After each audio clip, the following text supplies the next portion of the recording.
Hello everybody, welcome to the latest video on my YouTube channel. We got some more Legions Imperialis, and this time we're going to rock on some Emperor's Children. I was super excited to get some Emperor's Children done for these, and I was really trying hard to sort out a nice quick colour scheme which was really kind of impactful and looked good. Now I have gone pink, don't get cross. I know 30k Heresy era Emperor's Children should probably be veering a little bit more on the purple, but I just really wanted to do a pink, I'm sorry. So the plan here is that we're going to use some Nagaroth Knight and then highlight it with some magenta. Should pull everything together quite well. So this is Nagaroth Knight going through an airbrush, and it's thinned down a reasonable amount so that the translucency is quite high, so that we can kind of play around with a little bit of the dark shadows if we want to. Yeah, just kind of apply it all over.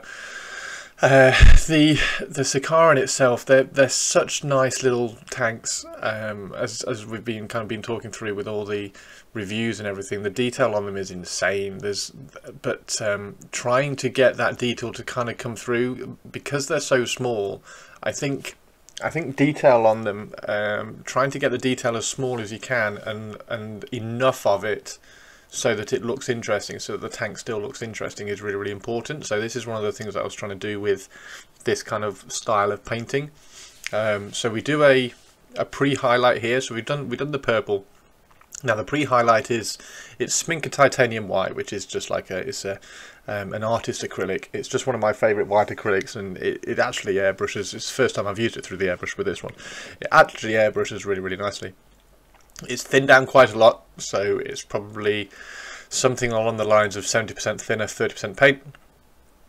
And as such, you can apply it quite smoothly, but because it's thinned down quite a lot, it has quite good kind of opacity, and it has quite bad opacity, sorry. The translucency is quite high, so you can apply it and kind of get a nice speckled grayscale, if you like, across the tank, and then you can build up hot spots once it's dry. So you apply it, let it dry, and then you can kind of go back over, and you can see the more I apply, the kind of the hotter and the brighter it gets in those certain areas where I want to draw attention to. So between the barrels, the top of the turret, although the turret, to be fair, the turret ends up going black, so don't do anything on the turret. I leave the turret on because you need the kind of the shadow areas over where the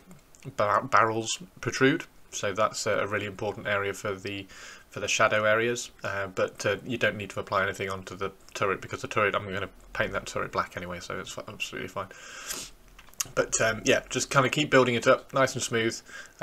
It's applied quite, so I tend to use my airbrush quite low pressure, so that I can kind of get a little bit closer, particularly with things like this, because you want quite tight hotspots. So like on the top of the turret and between the barrels and the side of the hull and things, you want quite tight hotspots, so you have to be quite close with it all.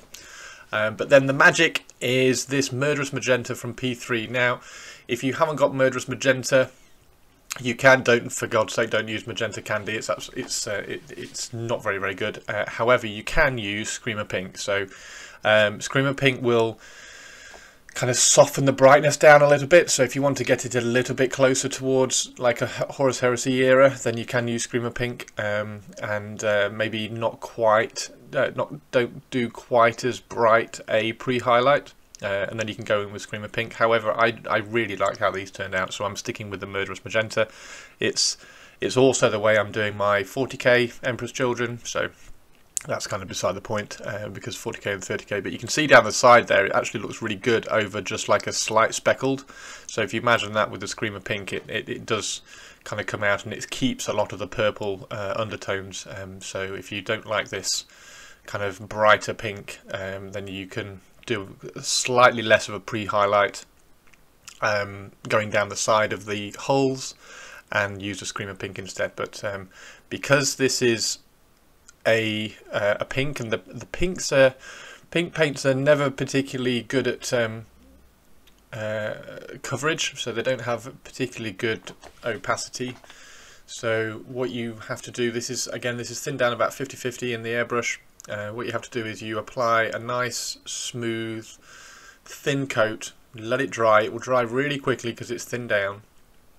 Apply a nice thin coat, work your way around the tank, and then once you get back to the beginning again, that first coat will have dried in that area, and then you can just kind of keep applying. And you can see it's about 3 or 4 coats to get a good opacity on the pink.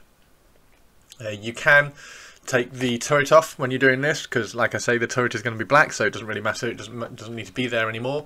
The only reason it needed to be there for the pre-highlight is so that the barrels gave a little bit of a shadow. So yeah, you can take the turret off now just to kind of build it up, but you can see how in my opinion, how cool it's looking. And you can just keep going. So it might have been a couple of coats ago that you preferred the finish and it was a little bit more purple. I just kind of keep going, and yes, you could have stopped a little bit earlier, but one of the things that you can do if you want a little bit more purple in the tone is focus this pink on the pre-highlight, so you can give it an overall single glazed coat just to knock back that pre-highlight from the white to a slight purpley pink, and then once you've done that, you can then just focus on the hot spots and make sure the hot spots comes through as pink, and that will give you a bit more of a purple tone, but I think it looks great. To add a little bit more of the purple back in, we're going to use some Shaiish purples. This is contrast medium, contrast paint, not contrast medium. We're going to throw a load into a little metal dish, and this is going to be for the pin wash. So contrast, I've been trying to use contrast paints for the pin washes for the Legions Imperialis stuff. I did try a couple with oil washes. The oil washes I still prefer. They're a little bit more viscous. They're a little bit thinner, so they just run a little bit more. The surface tension on the contrast paints is still quite high, even when you kind of thin them down a little bit. So I still do prefer oil paints, but obviously the oil paints are not as accessible. So I thought I would try and do all the Legion stuff with contrast paints. One of the benefits with the contrast paints, this has had a coat of varnish as well. This was one of the first ones that I did, so I thought I'll put some gloss varnish on there just to kind of reinforce and make sure that it would be running into the recesses, because it was the first time I sort of used contrast paint like this, particularly for this kind of scale as well. So yeah, this is Shaiish purple with a little bit of water mixed into it, and then you can just run it into all the recesses, all the kind of the panel lines. It comes out really well. It's not quite as dark as a black, and it's not quite as rich as a blue. So it complements the purple really well. So it works really well, in my opinion anyway. So yeah, really easy. Just run around all the sections of armor panels and joins and things. It just helps separate and helps the armor panels be a little bit more readable. It just improves the readability of all those panels. Now this transfer sheet, I'm very sorry, I cannot remember whether this came with the actual box or with the tank boxes, the individual tank boxes. I've got a horrible feeling it comes with the tank boxes, so when you buy like the Kratos, it will come in the Kratos tank box and things like that. But I imagine if you're going to grab some Legions, you're going to grab a tank box or two. So I think this is in the tank box rather than the Legions Imperialis box, which I don't understand. Like why you wouldn't put this in the actual main box, I don't know. Anyway, there are lots of transfers for all of them. Annoyingly, the size of the transfers never seem to be the right size for any of the tanks. Like you can't find, it's very difficult to find a space on the tank for any of the transfers to fit. It's really annoying. Like you would like, I'm putting this one at the front here. You'd expect it to be one panel further back, but that panel's just not big enough to take a Legion symbol, and like it's a nightmare. It's really awkward, and by the time you end up putting them on, they just seem to be in the wrong like aesthetic place for a tank. But anyway, yeah, you can get around it, and they do look really, really good once they're on there. Now, I had some trouble with this one, and I thought I'd leave this one on just to show how you can kind of still manipulate and move around transfers. If they are being particularly awkward, then all you have to do is get a little bit of water and refloat them, sort of thing, so that you can move them around, get your brush underneath them, and then you can pick them up and replace them somewhere else. This one had actually just curled over, so I'd spent the last few seconds trying to get that the end of the wing from curling up from underneath again. So that's now sorted out, and now I just need to position it back onto the panel, which is proving very, very difficult. There we go, we got it on now. So you can just kind of manipulate it and move it around, but you can see how they're just like, they're just the wrong size. They're either a little bit too big or a little bit too small. They're really really frustrating to fit on these tanks. I haven't got any of the Spartans or anything that have been revealed yet, so I will try some of those and see how they work. I have done a Thunderhawk gunship, and that was exactly the same issue. Like where you put the transfers for the Thunderhawk gunship, I have no idea. But yeah, there we go. So that was applying the transfers, and then there's also on both of the transfer sheets there's loads of little like Legion symbols and things, and little skulls that you can throw on, and I've put a Roman numeral 3. Please tell me that I got that right. I'm pretty sure the Emperor's Children are the 3rd Legion, which is why I put the Roman numeral 3 on there. I'm pretty sure that's right. But I'm having paranoid ponderings now. But yeah, there's little skulls and everything, which are really helpful just to kind of throw on and add a little bit of detail. Again, because these are so small, I think any kind of level of detail you can add on to them really, really helps. So things like chips and rust and things, like if you're painting Imperial Fists take rust and chips really, really well, because you can use brown and kind of make them look really, really rusty. I didn't want to chip these too much because Emperor's Children and perfection and all that stuff, but you can still kind of apply a little bit. So this is the metals. So this is thrash metal from Scale Colour. It's a kind of a warm silver. I didn't want it to be quite so kind of cold and calculated, so I was trying to do a slightly different silver on these. So the warm, it's almost a gold. It's a very, very kind of bright gold almost. So this is the silver I'm using for all the Emperor's Children stuff. I just think it kind of suits it really well, suits the kind of look to it.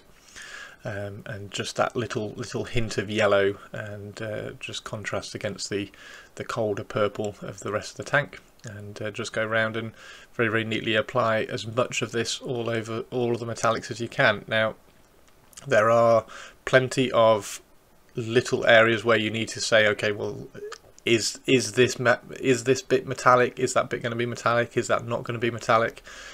If you're wondering, basically, if you're kind of contemplating, is this going to be metal or is this not, just make it metal, because any kind of small areas which breaks up these little tanks will make them more interesting. So things like the barrels being metallic, and small areas on the guns being metallic, and just anything that you can find, any kind of little hubcap or something. There's like a hubcap on the inside of the Sicaran which looks really good as metallic. You're just breaking up almost the monotonous, but breaking up and adding detail to these is really, really, really beneficial. So anything that you can add is really, really good for this.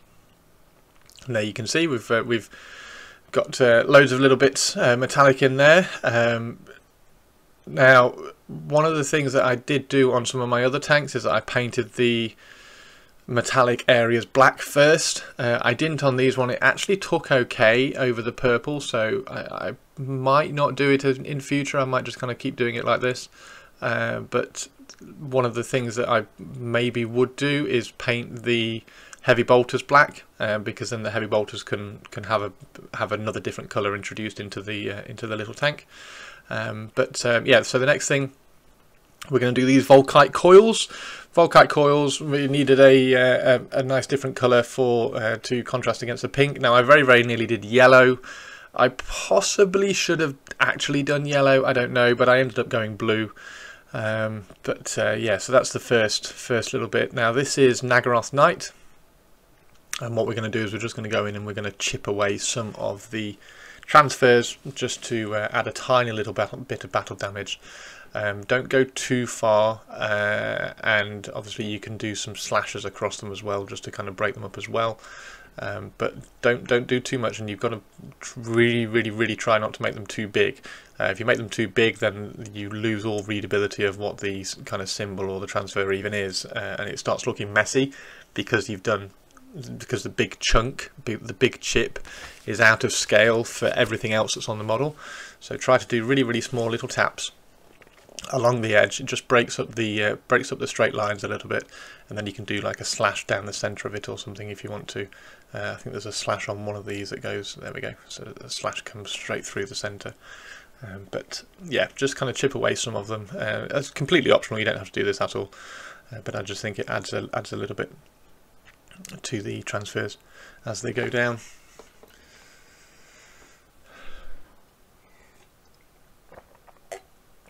Now the Volkite barrels, as I said, we're going to make those blue, and we're going to use some contrast paint and also some Vallejo paint. So this is sky blue. So we're going to give this a coat of sky blue first, and then kind of increase the saturation with some Talisar blue, some contrast paint later on. So this is really thin down, and we just want to run it into the recesses and get that down into the recesses of the Volkite, just so that it's got a little bit of a glow going on there. Nice and simple. It was a little bit thick the first time I put it on, so applied a fraction of water and then just kind of let it dry, and then we can get some Talisar blue and just push the blue a little bit towards the base.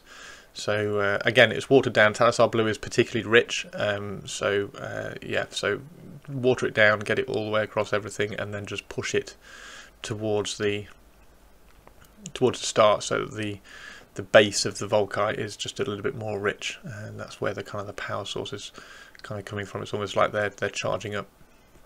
Really easy. Like, you don't have to do anything more complicated than this for these.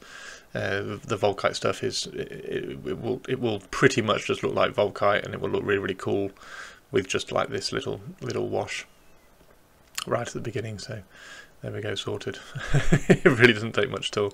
But once that's kind of all in everywhere, then you can get a little bit more and just kind of touch it at the base like that, and it just reinforces. You can see how it reinforces that base, that base kind of power surge going through. It looks really cool, nice and simple. Maybe I should have gone kind of yellow on these, but hey, I went blue and I think it looks alright. Now this is, I forgot what colour this one is. I think it is, I've got it here, one second. I don't think it is Fulgrim pink actually. I think it's the Vallejo version, which is squid pink, which is just a little bit darker. But anyway, it's just a pink colour. You could probably use kind of murderous magenta and a little bit of white or something like that. I'm sure there is another. Hang on, where is? I'm just going through my paint trying to find the pink. It might be Fulgrim pink actually. Pink horror. There we go. That's what it is. So this is pink horror.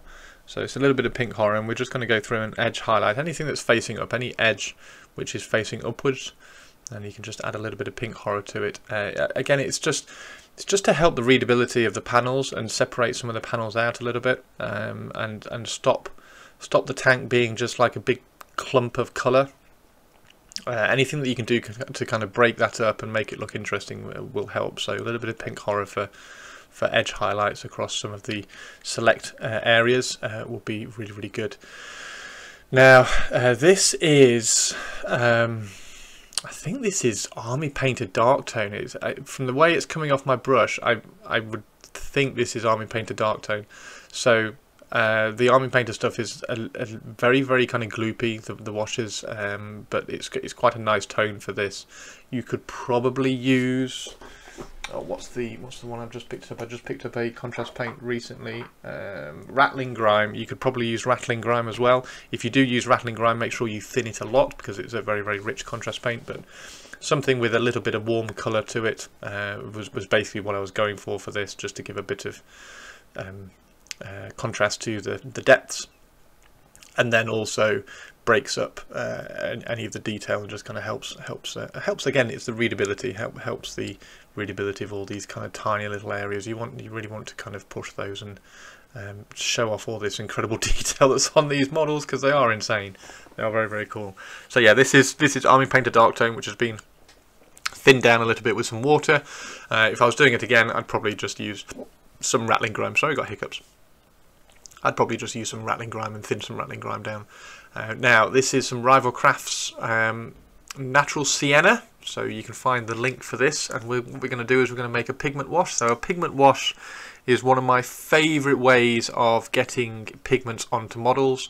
I am going to do, I promise, I keep saying this, I am going to do a video about pigment washes and pigments in general, and how, like, all the different ways you can get them onto a model, and the benefits and pros and cons of all of them and what they look like. But for this, what we're going to do is we're going to make a nice quick simple pigment wash, a little bit of pigment, a couple of drops of water, mix it all up, and the water is basically just going to be a transport solution for the pigment. So you're going to slosh it all on, and then as the water evaporates, then the pigment kind of settles into very, very natural areas. It's a really, really, really cool way of getting the pigment onto models, and also because it settles in areas, you don't have to worry too much about setting it and sealing it, if you like. So you don't have to seal it as much at all, because it's settling into recesses, and you're never going to get your fingers into recesses to rub it off. So it just doesn't really happen. So that big blob in there that's in that recess of the panel line is not going to get rubbed off by you picking up the model. It's really kind of settled in there. So just liberally apply this everywhere, and then if it starts kind of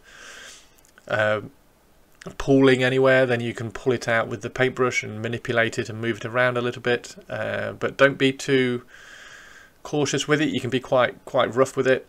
Also drag it over the transfers like I've just done there, and it just gives the transfers a little bit of a stain, helps them kind of sit into the environment as well. And then you can see how much we've used two little brushfuls of pigment and a little bit of water, 2 drops of water, and we've done an entire tank. So yeah, it's really good. Now, one thing that I do is, or one thing that you can do is, once it's on and once it's dried, it can look a little bit harsh. So what you can do then is you can give it a coat of gloss matte varnish, and then the matte varnish will just soften it down and just kind of make it even more subtle. And then if you want to, you can go back over again and just make it a little bit stronger in certain areas. So there's a couple of like layers that you can do on this. But apply one layer, manipulate it, move it around like this. It's just a normal paintbrush. Try and use an older normal paintbrush, because it will get a little bit gunky, but it's not going to damage the paintbrush particularly. But don't use like your best detail brush, for instance. Don't do that. But yeah, so once it's all kind of been applied and dried, you can give it a coat of varnish if you think it's a little bit too strong.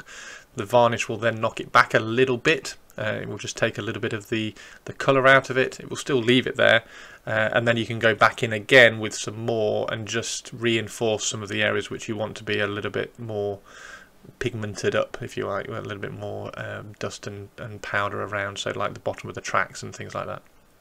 And that's quite a nice way of giving those layers of detail on these little tanks as well. But this is great.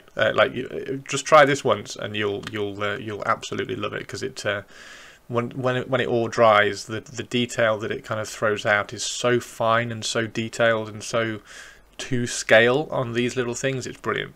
So yeah, it works really, really well. Yeah, you can get kind of carried away quite quickly, because as it dries, it does look less and less and less.